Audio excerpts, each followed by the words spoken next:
السلام علیکم ورحمۃ اللہ تعالی وبرکاتہ۔ ناظرین کرام، جا نماز کے تعلق سے ایک مسئلہ سماعت فرمائیں۔ امام جب نماز پڑھا لیتے ہیں تو کبھی ایسا ہوتا ہے کہ مصلی کے ایک کونا کو لپیٹ دیتے ہیں، تو شریعت کی نگاہ میں ایسا کرنا کیا ہے، درست ہے کہ نہیں؟ صحیح مسئلہ یہ ہے کہ نماز پڑھ لینے کے بعد مصلی کو لپیٹ کر رکھ دیتے ہیں تو یہ جائز ہے، درست ہے، اچھی بات ہے، اور اس میں زیادہ احتیاط ہے۔ مگر بعض لوگ صرف مصلی کا ایک کونا لپیٹ دیتے ہیں اور یہ خیال کرتے ہیں، یہ گمان کرتے ہیں کہ ایسا نہ کرنے میں شیطان اس پر نماز پڑھتا ہے، یہ بے اصل ہے۔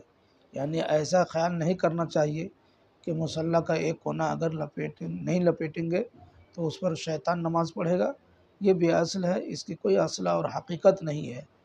ہاں یہ ہے کہ مصلی کو اگر موڑنا ہی ہو تو آدھا مصلی موڑ کر رکھ دے یا مکمل الٹ کر رکھ دے۔ واللہ تعالی عالم۔